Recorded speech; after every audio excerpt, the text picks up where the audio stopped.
Yes, Anies terpasung dirinya sendiri. Ya.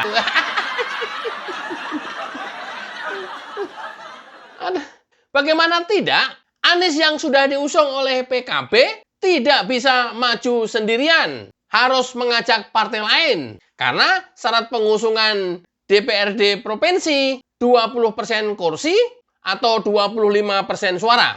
Kalau di DKI Jakarta, gabungan partai 20% kursi itu sekitar 22 kursi.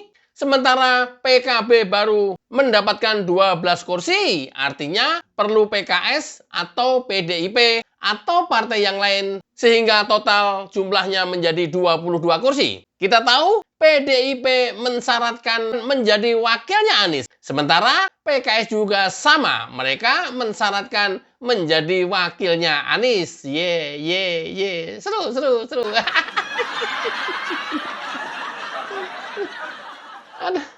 Ada lagi posisi Kaisang ada di mana? Nanti kita bahas setelah tayangan video berikut ini. Simak videonya. Nah, makanya perlu ada pembicaraan dengan partai-partai yang lain. Karena itu kita hari-hari ini terus berkomunikasi. Siapa yang kira-kira akan mengusung bersama-sama Pak Anies Rashid Baswedan dengan partai yang lain. Nah, oleh karena itu komunikasi ini masih terus belum pada sasaran yang final ya. Tapi kalau dengan seluruh partai kita komunikasi. Pak, kalau berhadapan dengan Pak Ridwan Kamil, Pak. Ya namanya konsekuensi pilkada harus mempersiapkan berhadapan dengan siapa saja. Ya, jadi itu ya konsekuensi logis lah. Artinya kalau kita mengajukan satu pasangan, ya pasti akan berhadapan dengan pasangan-pasangan yang lainnya. Itu harus kita juga berhitung dan semuanya kita analisis lah berbagai kondisi-kondisi yang akan kemungkinan terjadi karena itu belum fix. Pak, wacana PDIP untuk mengusung Anies ini di Pilkada Jakarta, Pak, PKS menanggapinya gimana, Pak? Ya sekali lagi ini masih sangat dinamis, yaitu semua baru wacana-wacana yang berkembang. Sehingga kita berharap tentu dari calonnya sendiri, mau nggak calonnya dari Pak Anies ini. Ya, kalau kita sudah sejak awal berharap bahwa Pak Anies kalau mau itu juga justru dengan kader dari PKS gitu kan. Ya harapannya kami begitu. Ya siapanya nanti tergantung tadi. Chemistry-nya dengan siapa Pak Anies ditawarkan aja. Sehingga sudah daftar di DPP, Pak? Yang udah daftar di DPP? Enggak, kita nggak membuka pendaftaran. Cuma tinggal nanti ya. Wakil Pak Anies sudah ada nama. Kalau untuk mendampingi Pak Anies? Ya, kita menyodorkan untuk Pak Anies ya. Walaupun nanti siapa yang akan dipilih terserah beliau. Chemistry-nya dengan siapa. Artinya PKS memang sudah merapat kepada Anies Baswedan untuk pilkada DKI, nggak ada kans untuk misalnya merapat ke kubunya Ridwan Kamil gitu Pak? Iya, jadi saya katakan ini kondisi masih sangat dinamis ya. Tapi kita tadi salah satu yang pertama kali menghubungi kami tentu pada saat keputusan MK Pak Anies sudah datang ke sini. Jadi kita menghormati, menghargai juga. Nah, walaupun komunikasi dengan partai-partai yang lain tetap terbuka gitu ya, sehingga ada tawaran-tawaran yang lain juga kita kaji gitu ya. Jadi sekali lagi ini memang belum pada tataran yang sudah final, masih sangat dinamis dan berkembang. Tapi udah sejauh mana Pak? Itu gimana Pak? Wakilnya Pak Anies nanti kalau misalnya kader PKS nggak dipilih sama Pak Anies sebagai cawagup, apakah nanti ada kans PKS keluar dari koalisi? Nanti kita bicarakan bersama-sama. PKS nggak mutungan ya, tapi kita memutuskan sesuatu dengan rasional dan jernih gitu. Jadi bukan karena misalnya kader PKS nggak kemudian keluar nggak, kita justru memutuskan ini dengan syuro bersama-sama. Jadi bukan putusan sepihak dari presiden, kita akan justru nanti berbagai format-format yang kemungkinan terjadi baik untuk DKI atau pilkada-pilkada yang lain kita bahas bersama, dan dari situlah kemudian nanti akan ditentukan mana kira-kira yang memberikan maslahat terbaik untuk pemenangan di masing-masing pilkada termasuk Jakarta. Cawe-cawe Pak Jokowi gimana tuh Pak? Kan Pak Jokowi ada ini kemungkinan buat masuk ke arena buat bantuin anaknya Kaisang buat gitu Pak. Cawe-cawe Pak Jokowi gimana Pak? Iya, sampai sekarang kan belum ada kalau langsung ke PKS ya. Artinya belum juga ada tawaran terkait dengan itu. Ya kita menanggapi tentu sesuai dengan apa respon-respon yang berkembang ya. Berarti bahkan berulang Pak yang di Pilpres kemarin cewek-cewek. Ya kita nggak tahu karena tadi belum ada tawaran secara resmi ke kami yang tadi saat mengusung Pak Anies, kemudian ada harus dipasangkan dengan Kaisang, ya itu juga belum. Tadi wacana-wacana di publik aja. Yang Tapi kemudian, melihatnya gimana Pak? Ya. Ternyata Pak Anies sama Mas Kaisang, sosok Kaisang ini gimana sih kalau cocok nggak ya sama nanti Mas kita Anies? analisis bersama-sama karena sekali lagi tadi ini belum dalam tahapan final, masih terus dinamis dan kita akan terus analisis dan kaji. Ya.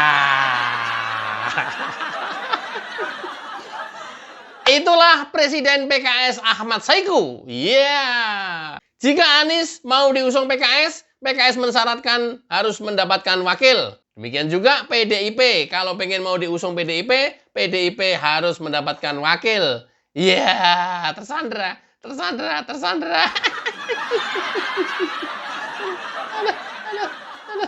Inilah yang disebut akhirnya Anies terpasung. Karena untuk bisa maju, Anies harus berpasangan PKB dengan PKS atau PKB dengan PDIP. Syukur-syukur PDIP, PKB, dan PKS. Iya.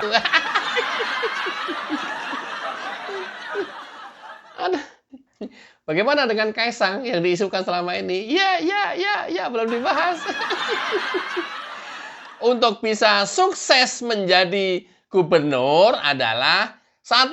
Elektabilitas. 2. Partai pengusung yang dipersyaratkan untuk bisa mendaftarkan ke KPU. 3. Yang ini nih. Logistik, uang, iya. Anies punya apa nih? Anies punya elektabilitas, oke lah, diakui di Jakarta unggul gitu ya. Tapi itu ingat, survei dilaksanakan per Januari. Sekarang sudah Juni dan belum ada survei yang baru. Oke, secara elektabilitas Anies oke. Secara partai pengusung masih tarik-menarik. Anies sebenarnya pengen Kaisang, tidak pengen Kaisangnya sih sebenarnya. Kalau saya membacanya, ini analisa saya, ya pengen cari wakil yang ini nih, logistiknya kuat. Siapa? Ya ada wacana Sandiaga Uno lagi malah katanya. Kasihan banget. Diporotin lagi deh. Atau dengan Kaisang. Makanya Kaisang ini menjadi incaran dari sisi logistik. Ini analisa saya, belum tentu betul. Tapi ketika Anies menggandeng Kaisang, tapi Kaisang mentok di PDIP. PDIP sudah sumpah serapah. Kalau calon wakilnya Kaisang nggak mau ngusung Anies.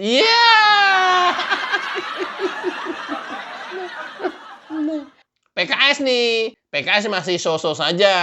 Ya masih kalau memang benar nanti kejadian dengan Kaisang, logistiknya kuat, ya mudah-mudahan PKS biasanya mau tuh sebagai pengusung. Biasanya.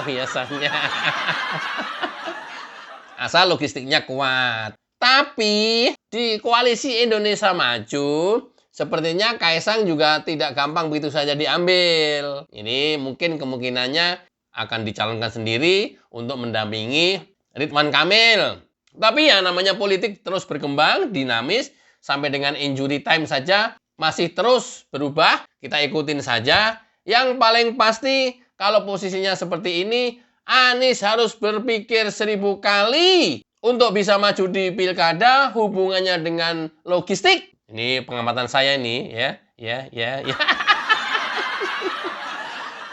Tapi dugaan saya, kalau pilkada Jakarta untuk cari founder nggak susah karena kan PAD-nya 70-80 triliun. Jadi ya banyak founder yang berebut pengen ngusung Anies. Tinggal nanti kompensasinya.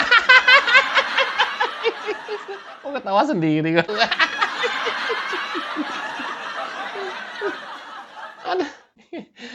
Enggak jadi. Ya paling nanti ada proyek-proyek yang nggak karu-karuan, misalnya patung sepeda, patung sepatu, patung baju, patung lemari, patung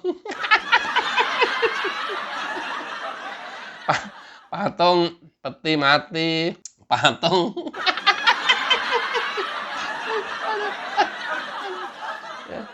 Belum lagi nanti ada pos-pos anggarannya nggak jelas, lem iPhone.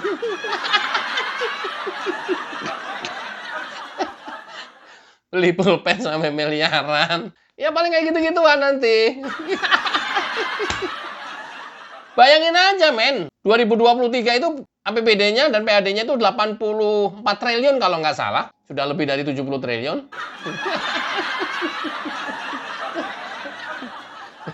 Aduh, gila nggak jadi bancaan apa nggak ini? Ya kayak gitu tuh. Ya, kalau elektabilitasnya tinggi, terus chance menangnya tinggi, ya kayaknya founder sih berebut sih.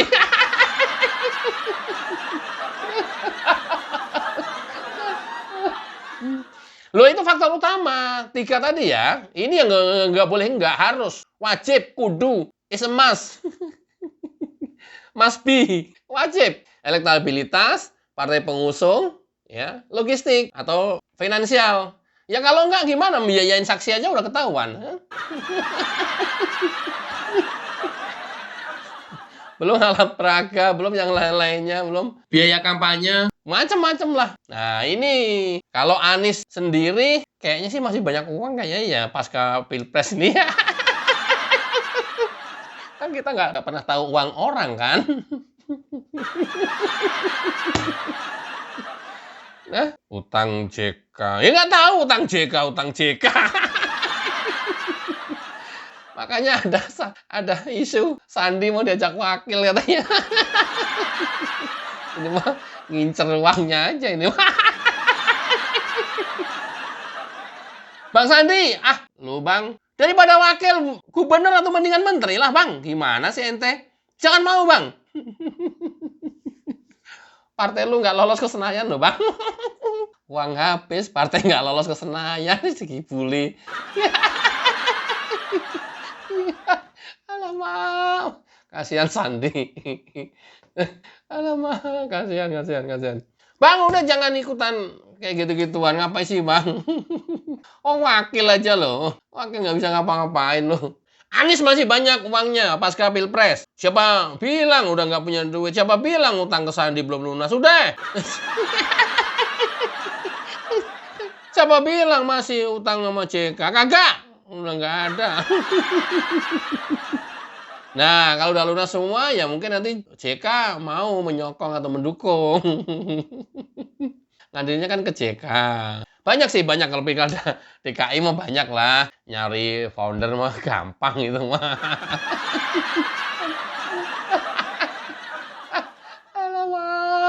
Nggak perlu. Ini mah banyak uangnya. Tapi mutlak ya, ini uang mutlak. Kalau nggak susah nanti. Makanya Anies lagi mempertimbangkan kalau ngambil wakil itu dari sisi yang memang secara finansialnya kuat. Kalau sudah begini mah siapapun yang digadang-gadang menjadi wakilnya Anies jangan mau harusnya.